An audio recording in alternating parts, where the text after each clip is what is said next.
And I'm here each week, every Friday at noon, to explore ways of healing our minds, our bodies, and our relationships.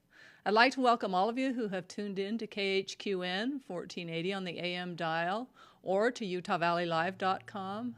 And of course, I'd like to welcome my veteran listeners on PlanetaryStreams.com, Web Campus Worldwide Radio, and Shoutcast.com. Today we're going to explore the new neuroscience of stress relief.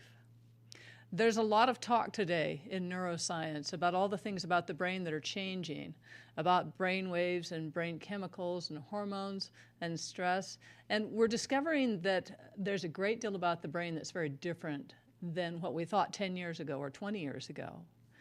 And so we're going to talk a lot about how stress works, what we understand about it, and what you can do to fix it. And there are a lot of things that you can do that you may never have thought of before. Let's start with what happens in the brain in stress. Imagine two different kinds of stressful experiences. Sometimes we have stressful experiences that are intense and immediate. Suppose that it's winter, it's January, you're driving down a hill and suddenly you realize that you're on black ice and your car starts slipping and you try to brake, you can't brake, you're slipping, your car starts to fishtail, you're going faster and faster, you're narrowly avoiding oncoming traffic as your car starts to spin around in a big circle. And as you're braking frantically, trying to steer, the car's not responding, finally you slide off the road and slip into a telephone pole and bang in the side of your car. That's intense, immediate stress. When you experience that kind of stress, you're going to have a huge rush of the brain chemicals, adrenaline and cortisol. And those brain chemicals are intended to help your body escape or respond quickly. So they trigger a huge rush of blood sugar. They trigger a huge increase in blood pressure. And they accelerate the amount of circulation that's going to the heart, the lungs, the large muscles. And that helps if you have to run away from a bear. It doesn't actually help that much if you have to try and control your car on black ice. So that's one kind of stress. Another kind of stress is the chronic daily low levels of stress. And this is very common in our culture right now. And this is the kind of stress where you go to work every day and the boss just isn't very nice. He's critical, he's irritable, he's always unhappy with your work, and you start to get the impression that he may be looking for a reason to fire you. And so you're walking on eggshells every single day at work. This is chronic stress. It's not as intense as the car event, but it happens every day. And this is the kind of stress that is particularly damaging and corrosive to our bodies. And that kind of stress elevates cortisol levels all the time. And that's not good. That's not good for our body. It's not good for our brain. It causes weight gain. It causes high blood pressure. It causes slow wearing out of the liver and kidneys. And it causes insulin resistance, which leads to diabetes. And it even leaches calcium out of your bones so that you might develop osteoporosis more easily or have problems with broken bones or joint problems healing. So all of these are bad things.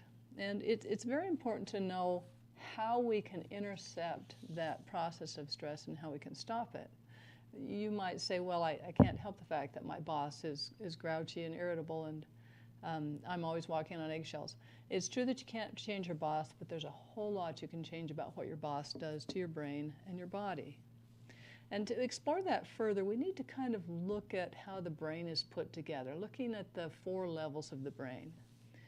We used to think of the brain as being like a computer where everything worked together, and if you just input a demand or a request or an instruction, you would output the result you want.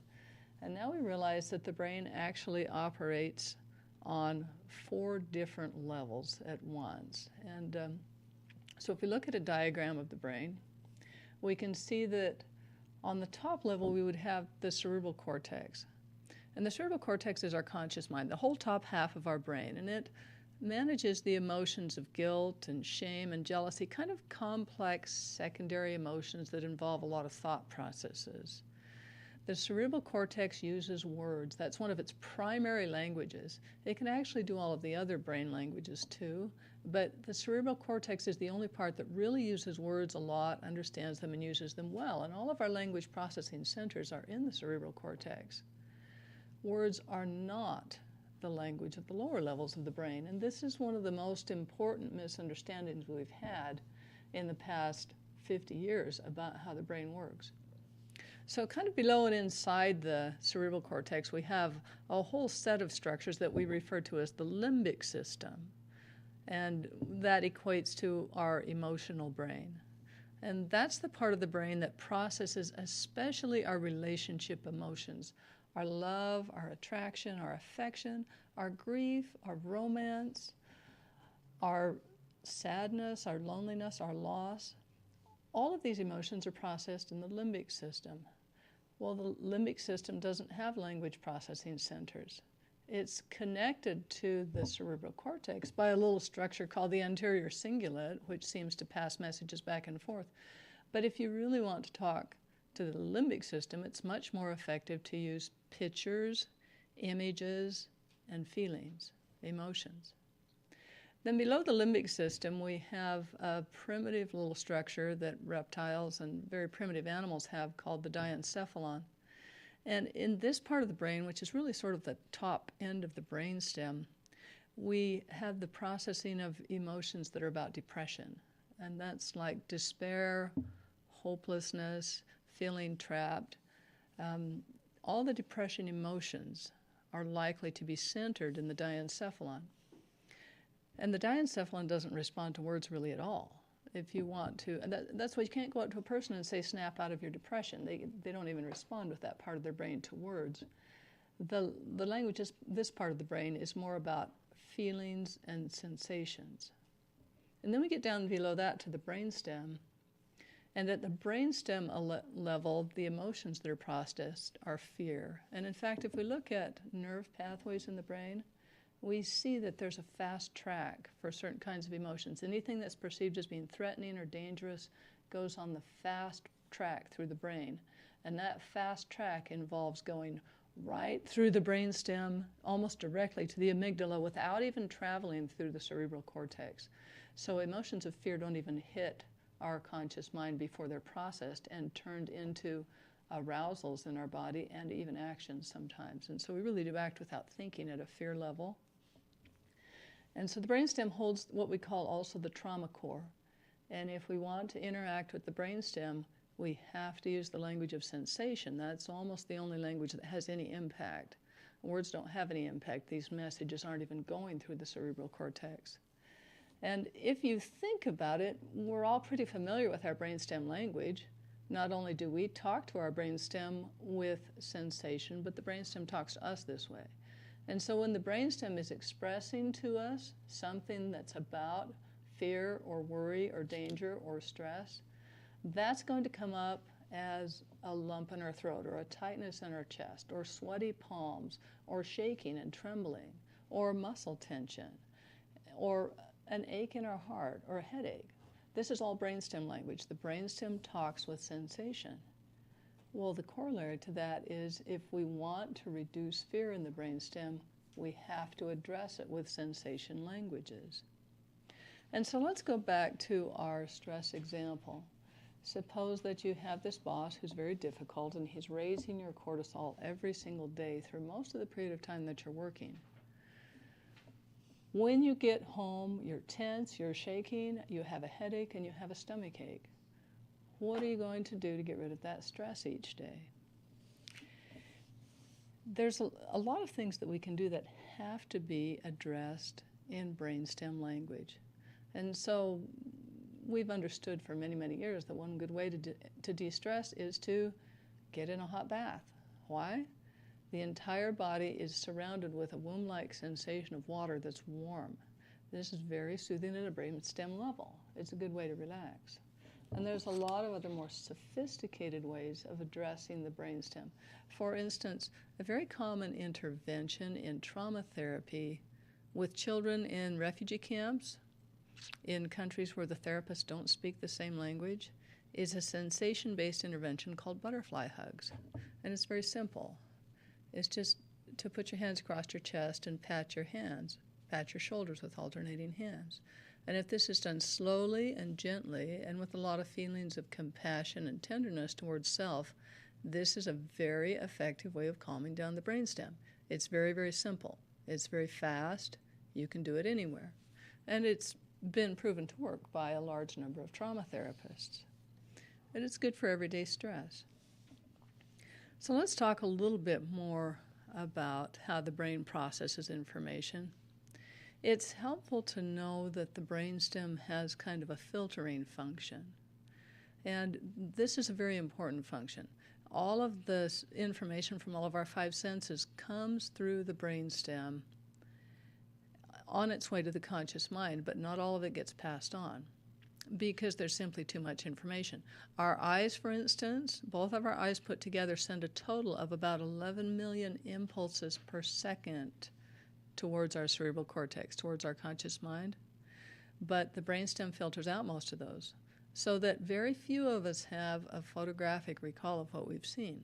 Most of us recall only between 6 and 20 objects that we see in our visual field. And you easily observe this if you go to perhaps a bridal shower or a baby shower party, and they play one of these games where they bring out a tray filled with objects, 20 or 30 objects, and everyone's supposed to memorize as many as they can and then write it down after the tray is removed. Each person gets to look at the tray for maybe 5 or 10 seconds. Most of us remember maybe half to 2/3 of the objects on the tray, even if we were focusing and trying very hard, and we had a lot more than 1 second to look. So our brain screens out most of what we see. It screens out most of what we hear as well. We're surrounded by sounds, and yet often a mindfulness exercise involves people to be still and just notice what they hear, especially if they're outside, to become aware of the sounds or the birds or the crickets or the water or the wind, sounds that we're normally not consciously noticing. And our backgrounds are very busy. Our lives are very busy, so we're surrounded by all sorts of sounds that we don't really want to notice. They would clutter up the conscious mind. The same is true with sensation. You'll notice that your nerves in your skin are sending information to the brain every second about what's touching you or what you're feeling, but you can go for hours at a time without noticing the feeling of your shoes on your feet, or your eyes blinking, or the sensation of your hair touching your face or your ears. And that's just how our brain works. In fact, people who don't have this sorting ability are autistic. Their brains don't sort out information, and they are bombarded and completely overwhelmed with information that they can't process all at once. And so autistic people, autistic children, can be overwhelmed and deeply distressed just by the sounds of the ocean going to the beach, or by too much visual stimuli, or by the fact that they may have a photographic memory for every detail of everything, and they can't screen out enough information to get peaceful. And so this sorting process is important, but it's also a really key part of why we have emotional responses embedded in our deep brain. The brainstem has to screen out all the information that's irrelevant, but it also has to find the information that's dangerous and send it on a fast track to the conscious mind, or on a fast track to the response centers of the brain. To do that, the brainstem has to form associations. And these associations are formed by what we call neural networks. Neural networks are really exciting. That's some of our newest research. Some of the best of our research on neural networks has just come out in 2011. And we're going to talk about that in a lot more detail. We're going to break right now for a commercial, and we'll be back in just a moment. This is your host, Diana Hoffman, and you're listening to Healing Talk.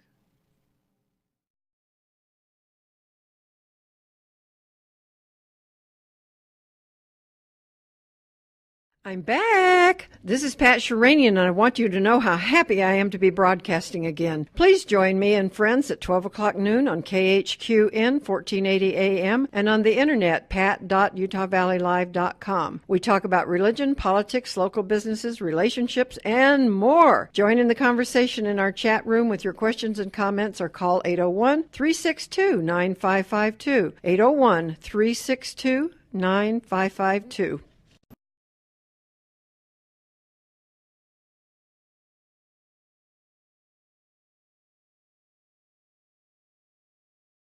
I'm back. This is Pat Sheranian, and I want you to know how happy I am to be broadcasting again. Please join me and friends at 12 o'clock noon on KHQN 1480 AM and on the internet, pat.utahvalleylive.com. We talk about religion, politics, local businesses, relationships, and more. Join in the conversation in our chat room with your questions and comments or call 801-362-9552. 801-362-9552.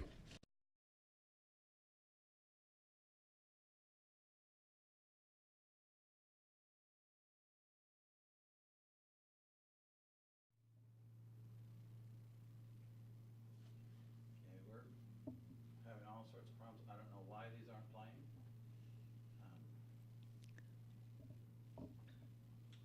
And so what we're going to do is we're going to come back with your music, because I know that plays, and see what we can figure out as we go.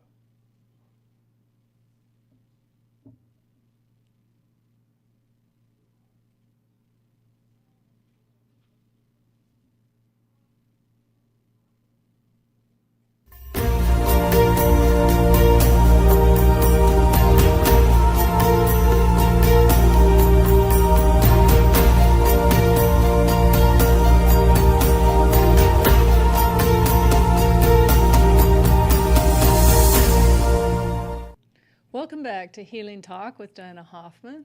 We're talking about neural networks and the new neuroscience of stress. Now, as we've been discussing neural networking, researchers have recently discovered that the brain is growing new neurons all the time, particularly in the area of the brain called the hippocampus, but probably in a lot of other areas as well.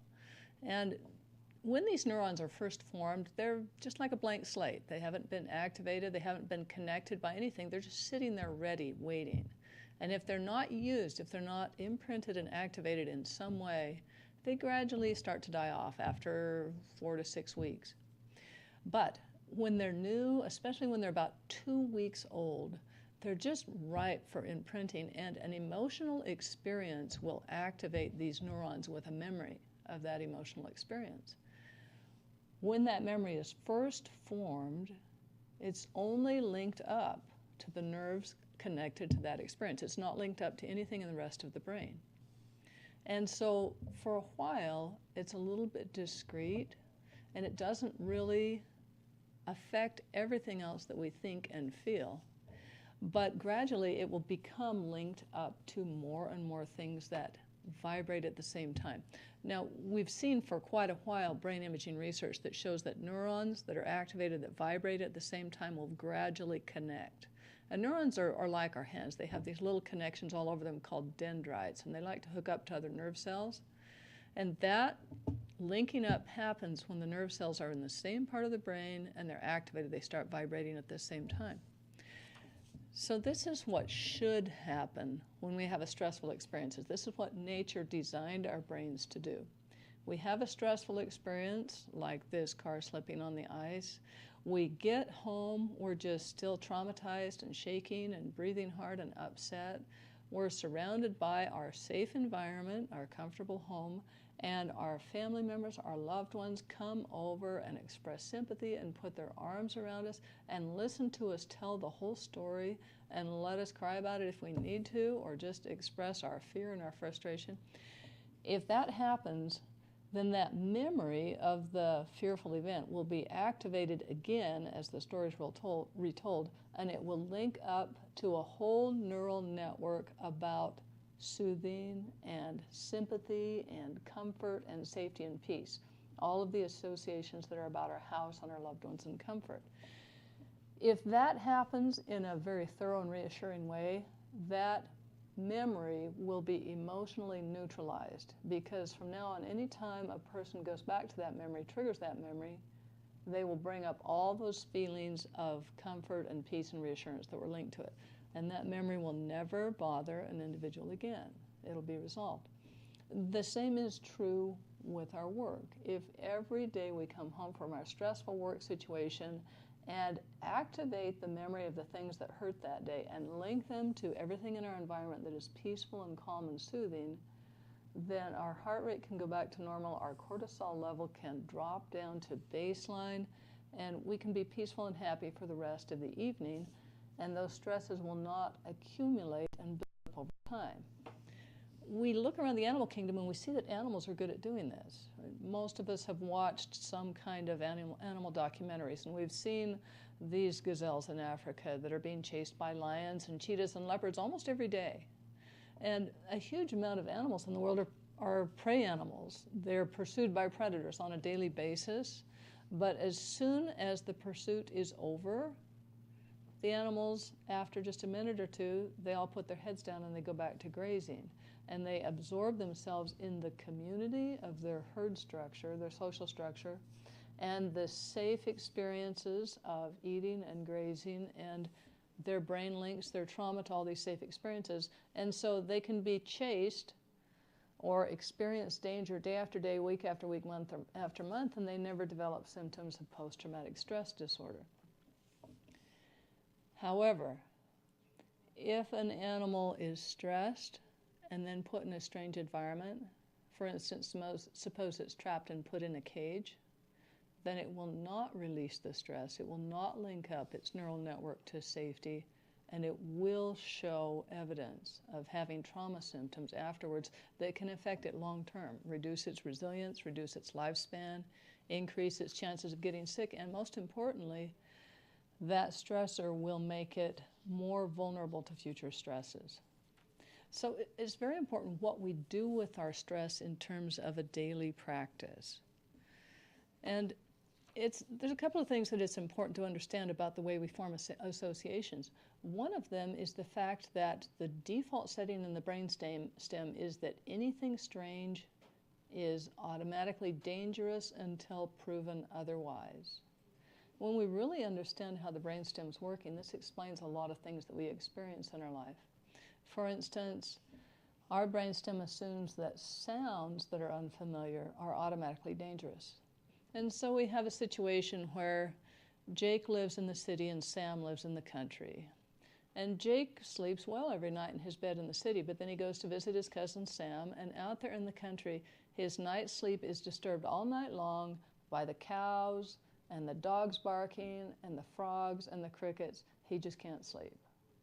And so he goes back home, and eventually his cousin comes to the city and visits him. Well, our country boy can't sleep in the city either. His sleep is disturbed all night long by the sirens and the train and the traffic sounds, and he's just very uncomfortable, and it takes him several nights to get where he can sleep. This is an experience that most of us have had, and it's particularly noticeable with small children and babies. If you take a baby to a new location, you're going to have sleep problems with your baby because the baby's brain is going to say, strange is dangerous until proven otherwise. And that's why you hear so many people say, I just can't sleep unless I'm in my own bed. Well, being in someone else's bed means they're in a room that's full of strange sights. The pillows, the bedding are different fabrics, they feel different, and they smell different.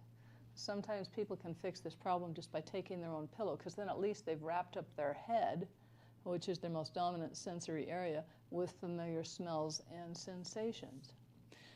But so we see this in many, many different areas of our life. Strange is dangerous until proven otherwise. And that's one of the reasons why we can sometimes measure stress in a person's life just by the number of transitions into something that's new and different. Transitions are difficult because they raise stress, because the brainstem says new and strange is dangerous. And so people's stress increases even in very happy events like getting married or getting a new job or graduating from high school or from college. These life transitions tend to be stressful to individuals who don't know how to calm down their brainstem. And we see this even with teaching children how to accept or be willing to eat strange new foods. Every time a new food is introduced to a child, they're likely to refuse it. And in fact, some of our family therapy research shows that a child typically has to be presented with a new food at least 7 times before they will be willing to taste it. So there's no reason for this to be a battleground or a power struggle with the parents. It's just a fact that strange is dangerous until proven otherwise. And so the child needs to see the food 6 or 7 or 8 times and see other family members eating it and enjoying it before they'll finally be willing to try it. But coming back to our levels of the brain, there are a lot of things that we can do to calm ourselves down.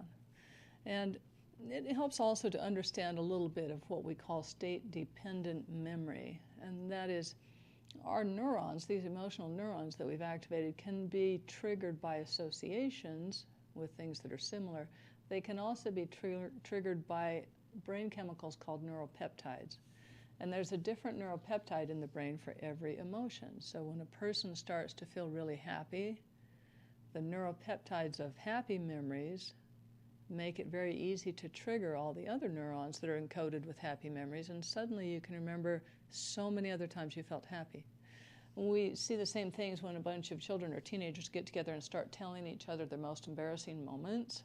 Pretty soon they've all flooded their brains with the neuropeptides of embarrassment, and they can remember every time in their life they were ever embarrassed, even if they haven't thought about it for months or for years. This is true with all kinds of different memories, and that's the reason why strong emotions can bring memories to the surface, even if they're not linked together yet. The bad news about that is if neuropeptides bring up a bunch of similar emotions, they will start linking. So if an individual has a whole bunch of fear emotions that have not been resolved, have not been neutralized by linking them to something peaceful, they will start to automatically link together because of the neuropeptide effect, because of state-dependent memory. Pretty soon an individual will have large, extensive networks of fear neurons and fear memories that come up all together. And when this happens, then an individual starts to experience panic attacks, they start to experience post-traumatic distress, or they start to experience anxiety symptoms, which affect their sleep and their eating and their relationships, and we don't really want or need anxiety. So what do we do to fix this? We have neural networks. They have a tendency to get bigger and bigger unless they are neutralized. And the new neuroscience that we have shows that it's not possible to destroy a neural network. It's not even possible to destroy a link between two neurons. It's only possible to neutralize it by linking it to more calming and peaceful solutions. And there's a lot of really good information on this in a book called Brain Change Therapy by Carol Kershaw. Carol Kershaw is an excellent author. She's writing for therapists, so her book is a little bit technical. But there's also some great information in a book written for just the everyday person on the street, which is called Buddha's Brain. And Buddha's Brain is really quite wonderful. It's the practical neuroscience of love, happiness, and peace. And you can access both of these on my website at healingtalkradio.com, along with all of the other research sources that I use in this show. But these books show us both of them together, even though they're very, very different types of books. They show us that there are some very profound things that we can do on a daily basis to take all of our stress networks, all of our fear networks, all of our pain or grief or anger or sadness or depression networks, and link them up to networks that are peaceful and calming. And that leads us into another really interesting topic, which is the question of where does depression and anxiety come from? We've been told for 50 years that depression comes from a lack of serotonin in the brain, and that serotonin for the brain is like insulin for the body, and if you're deficient on it, you're like a diabetic and you'll have to take serotonin-based antidepressants for the rest of your life. And it may be that there are some people who are naturally deficient on serotonin, but neuroscience is not supporting that theory of what happens to the brain. What neuroscience is showing us instead is that depression is about large unresolved neural networks that then create a constant release of cortisol, and this release of cortisol causes the atrophy of neurons in the hippocampus. The hippocampus actually starts to shrink. You can see this on brain imaging. People with high cortisol over a long period of time have a shrinking hippocampus, and that leads to depression because there's so much damage to the hippocampus and so much unresolved neural networks.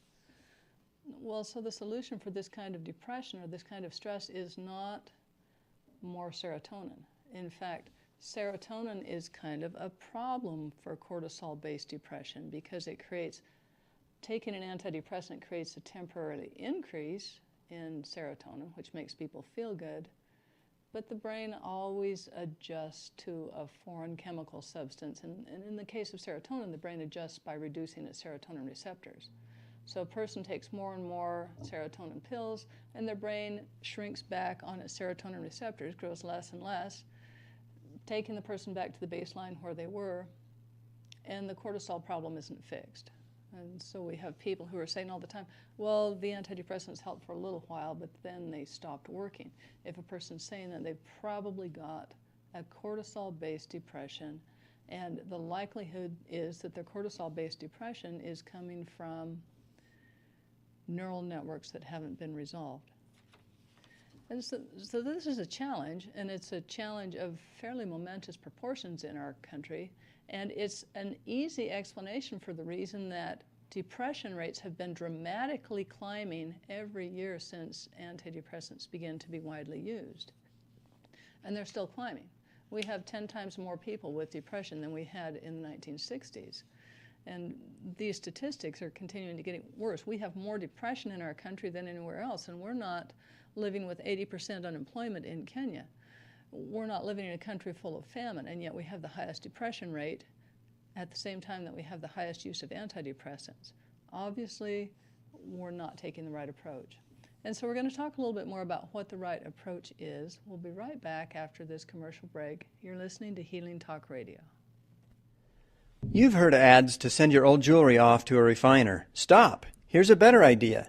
Take your old jewelry and diamonds to the Jeweler's Bench. We are conveniently located in downtown Provo at 275 North University Avenue.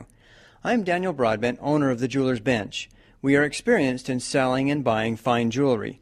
We give you an honest evaluation of what your pieces are worth, then give you several options. The Jeweler's Bench can buy your jewelry for cash now, or sell it for you on consignment, or even repair it or make it into something new. We buy antique jewelry, broken, worn-out jewelry, new jewelry, coins, or any other kind of precious metal. We will evaluate and give you the best value for your diamonds. Gold is high. Now is the time to sell. You need to convert that valuable stuff that you are not using into something that you can use right now. Come to the Jeweler's Bench for an immediate free evaluation. We are open Monday through Friday, 10 a.m. to 6 p.m. at 275 North University Avenue, downtown Provo. We'd love to help you soon. I'm going to tell you how to shake your way to better health. You need to have the whole body vibration machine. You should because it gives you a no-work workout. This machine works all your muscles for you, and it feels like a full-body massage. Whole body vibration is about three things: movement, reaction, and gravity. It increases muscle strength, tones and firms muscles, builds lean muscle mass, improves flexibility and circulation, decreases cellulite, helps back pain, fibromyalgia, and osteoporosis. You stand or sit on the platform of the machine, and it moves you in a seesaw-type motion, bringing your body slightly out of a natural equilibrium. Thanks for listening to our broadcast. Please do us a favor and take a moment to call, text, or email your friends and family and let them know about this show. We're live on this radio station, KHQN AM 1480, and on UtahValleyLive.com, where this show will be archived for later viewing. Also, Utah Valley Live is seeking additional programming for our growing network, talk shows about religion or politics, how-to shows, and more. Go to UtahValleyLive.com and send us your contact information and the type of show you would like to broadcast. Hello, my name is Lawrence Law, I'm CEO of Vantage Credit Alliance. We have the opportunity to share with you some credit repair tips and strategies, how to get out of debt and stay out. The cost of bad credit is about $12.50 an hour, 24 hours a day, 7 days a week, 52 weeks a year. If you're interested in learning the tips and strategies on how to improve your credit scores and improve your debt, join with us. This is Lawrence Law, and I'm on the Pat Sheranian Show Wednesday at 12 o'clock. Come and have some fun with us.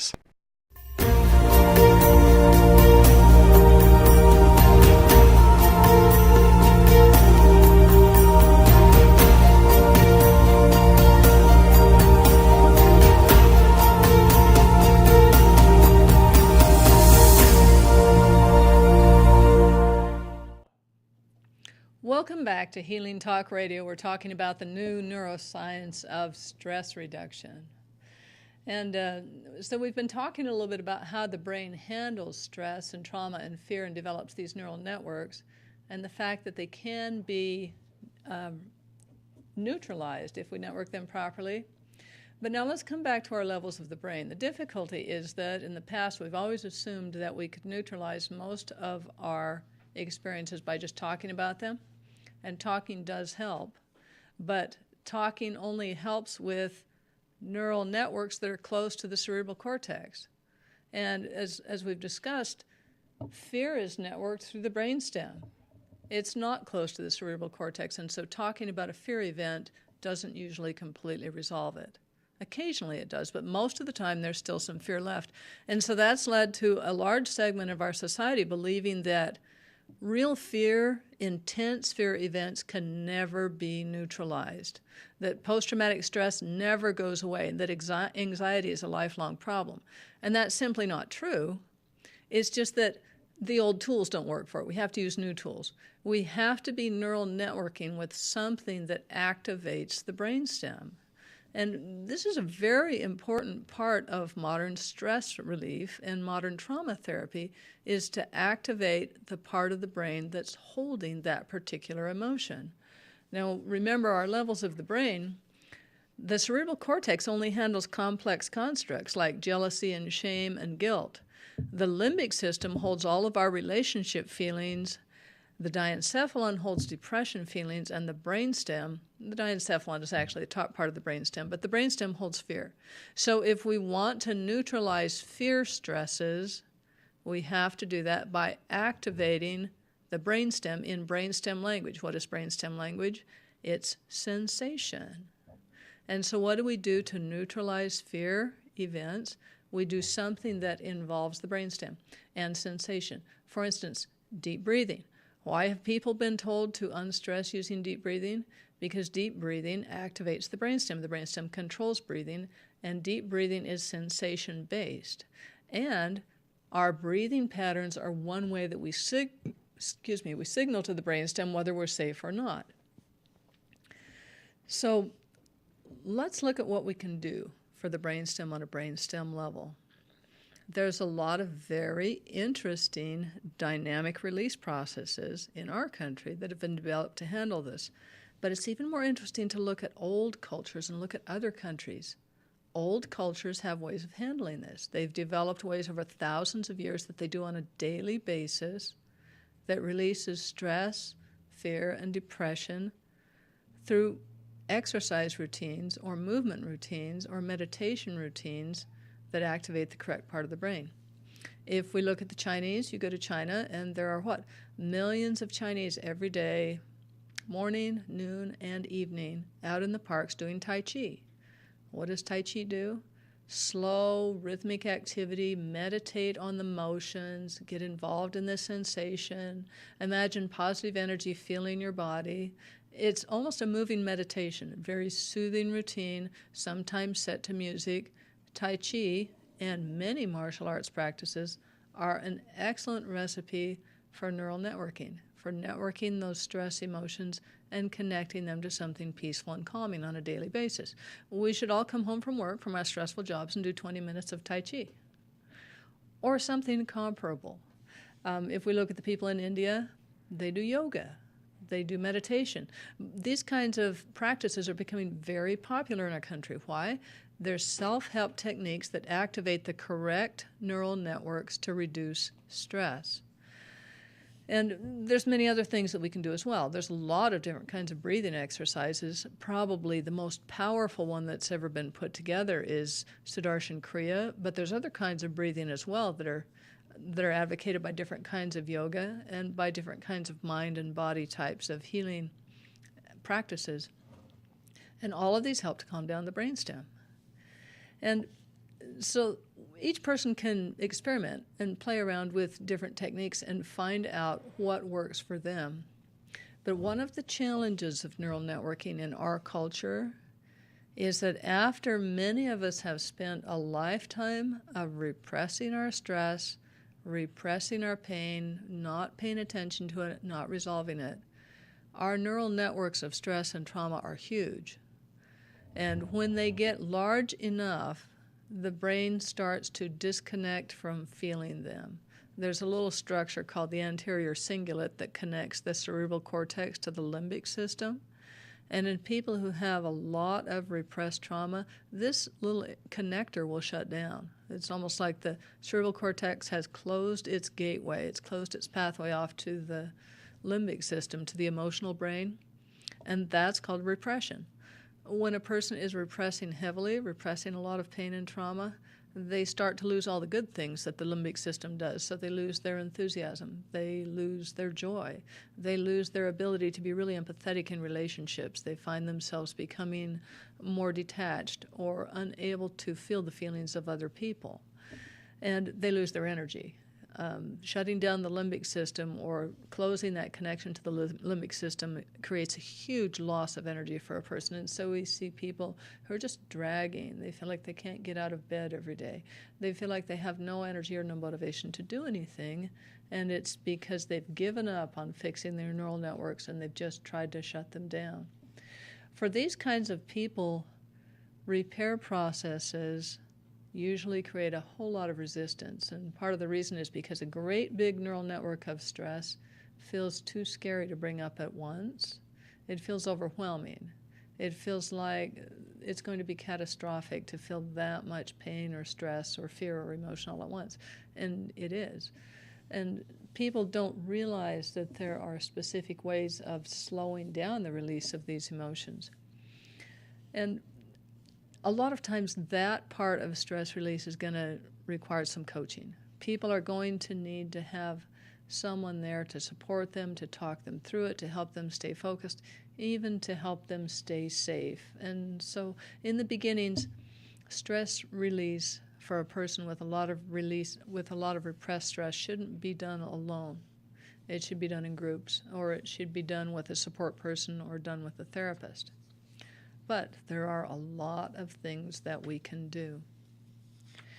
If we look at what the brain is actually doing when these releases happen, there's a shift in brainwave states that's required to open up that anterior cingulate, open up that gateway to the deep brain.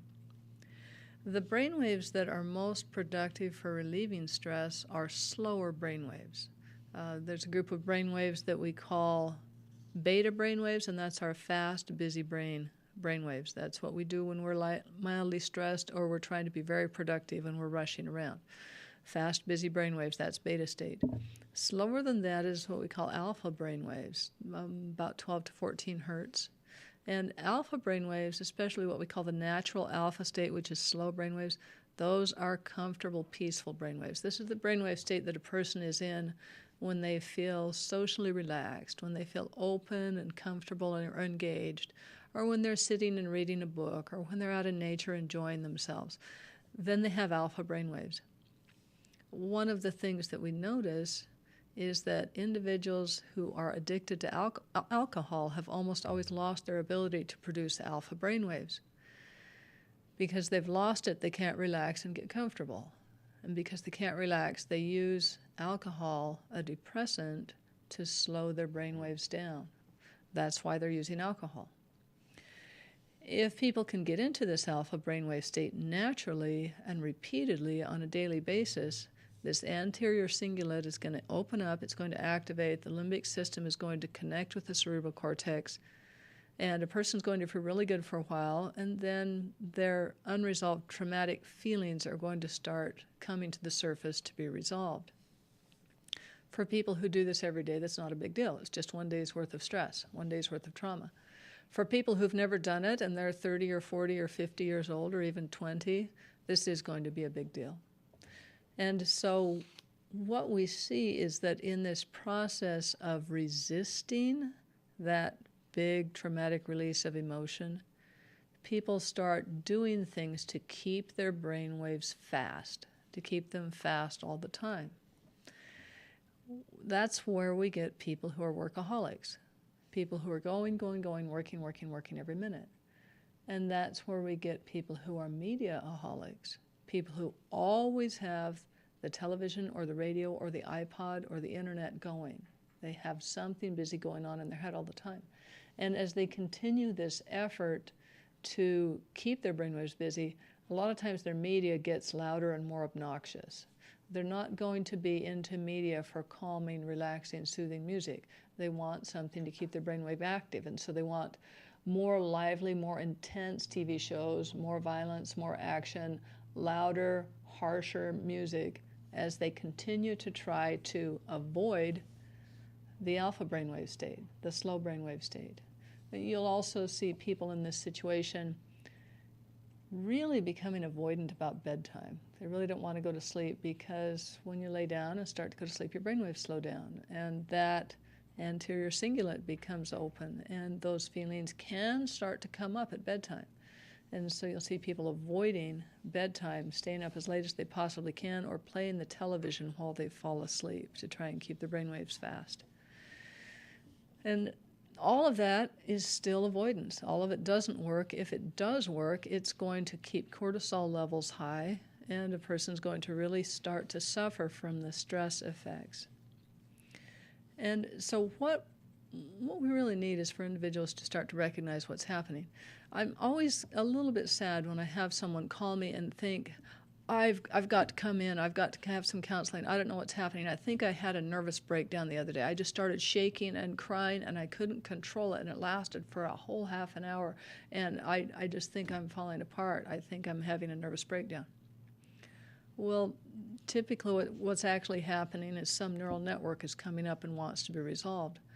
But because we pervasively misunderstand that process, the individual becomes more traumatized by that experience. And so instead of going into the networking to peace and calm and safety, instead of neutralizing the network of stress, instead that a new stress is added, and the network becomes linked to even more traumatic feelings.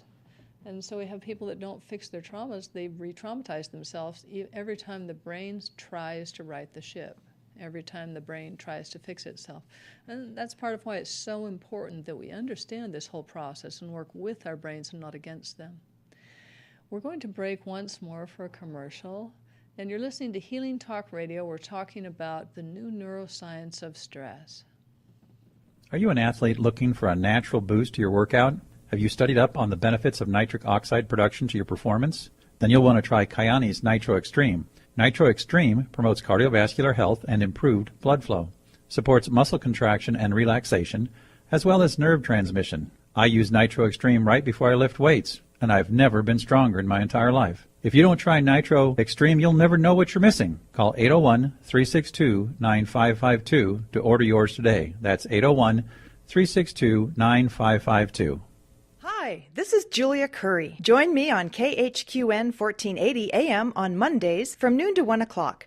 Exciting things are happening in Utah Valley, and there's much to talk about. I'll have a variety of guests each week discussing current issues, entertainment, and events specific to Utah Valley. So tune in and tell your friends. You never know who will be sharing the microphone with me, but I guarantee we're gonna have a good time. That's the Julia Curry Show, Monday, noon to 1 o'clock, right here on KHQN 1480 AM.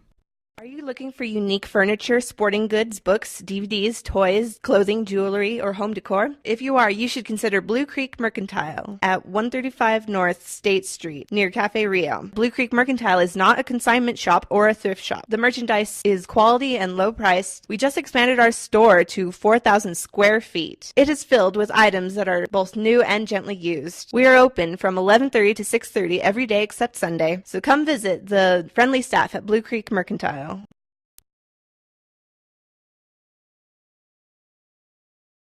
Keeping your body constantly out of balance, your muscles have to work and react, and it feels good. 10 minutes on the whole body vibration machine is like a hard 1-hour workout at the gym. Call for a free demonstration. 801-362-9552. We will bring the machine to you and set it up at your home or office. 801-362-9552.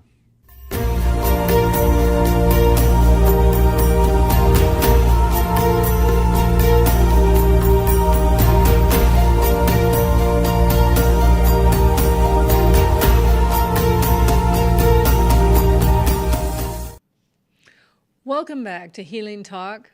This is your host, Diana Hoffman. We're talking about the new neuroscience of stress relief. And during the break, we received a question through our chat room from one of our listeners. This is a question from E.H. Nelson of Idaho. Thank you for your question, E.H. This is the question. How does stress affect weight gain or loss, and what role does cortisol play in this? Are there outside sources for cortisol? I'd be interested to hear, E.H. Nelson. And that's a very good question, so I'm going to take a moment and answer that. Cortisol pushes weight gain. Unless it gets to a high enough level that the whole body goes into a sympathetic arousal state.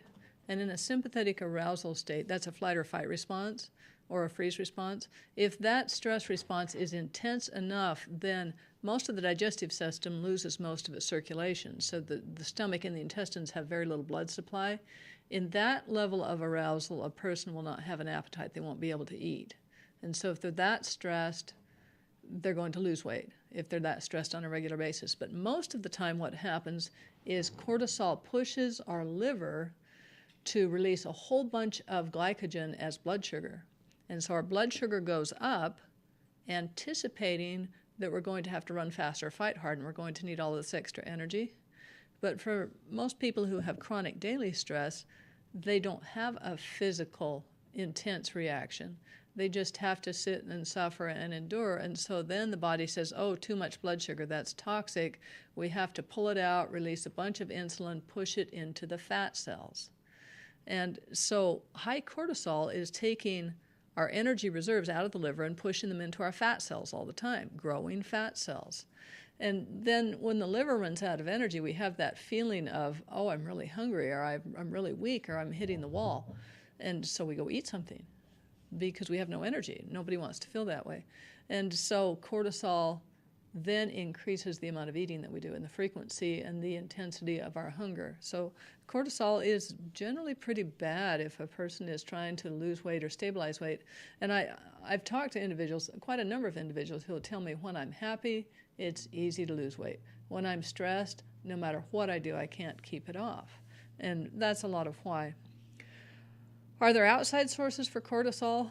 I hope not. We don't want any more of it. But what there are is there are various ways that we can help our bodies to reduce cortisol. And that's very important. There are a couple of supplements that have recently been proven to reduce cortisol, very simple ones.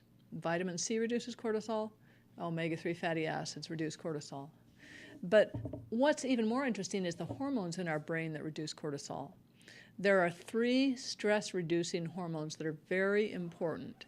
And if we can activate them, they do a lot to reduce our cortisol and reduce our stress. One of them is oxytocin. Oxytocin is a very key player. Oxytocin will not make you high, but it enhances the activity of the hormones that do. Oxytocin directly suppresses cortisol. So oxytocin goes up, cortisol goes down. We get oxytocin from relationships. It's the bonding hormone. We especially get it by touch. If we are touched, caressed, hugged, we get a back rub or a foot rub, anything like this from a person that we trust, our oxytocin levels will strongly elevate, our cortisol will go down. And so one of the solutions for high cortisol or high stress is just to activate oxytocin. If we don't have a person around, a lot of times a pet will do. If we're petting our cat or petting our dog, and if they're loving and affectionate with us, that's going to raise oxytocin.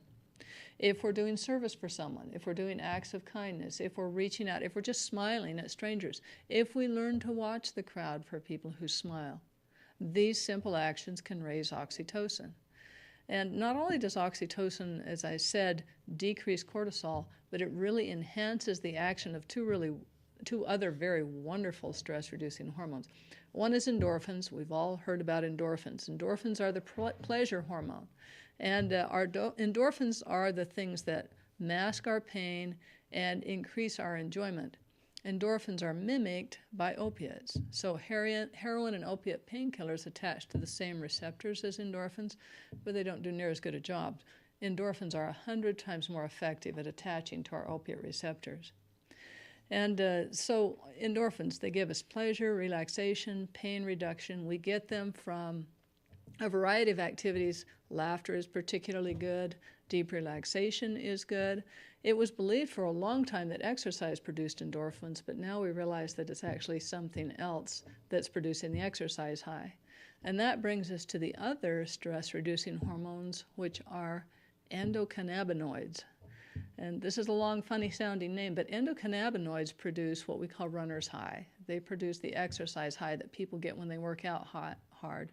And this is kind of a euphoric, sort of a floating feeling of relaxation, very peaceful feeling. Endocannabinoids are mimicked by a plant substance called cannabis. So marijuana produces cannabinoids that bind to the same receptors as our endocannabinoids. But again, our own natural hormones do a much better job, and especially if they're mediated by oxytocin. Oxytocin makes it so our endorphin or our cannabinoid highs last a lot longer and do not become addictive. And so oxytocin really enhances what these hormones do. Both of them, in fact, all three of them, actively suppress cortisol, which is incredibly helpful to our health and our well-being. And so if we look at these three hormones together, we might be asking ourselves, how can we increase these as much as possible? One of the very best ways to increase them is to become skilled at slowing our brainwaves down. Deep states, alpha states, and particularly theta brainwave states produce a huge rush of endocannabinoids and endorphins. So it's possible to get really high and really peaceful. And the very good news about that is that in this deeply relaxed endocannabinoid high, the brain will naturally bring up stress, pain, trauma networks, and release them in a situation where the individual is so euphoric, they don't care. The pain doesn't bother them. They barely feel it. And that is the optimal situation for emotional release, for solving our neural networks and for releasing our pain. We're going to talk about that a lot more next week and on some of our upcoming shows. And so this is your host, Diana Hoffman, and thank you for listening to Healing Talk Radio.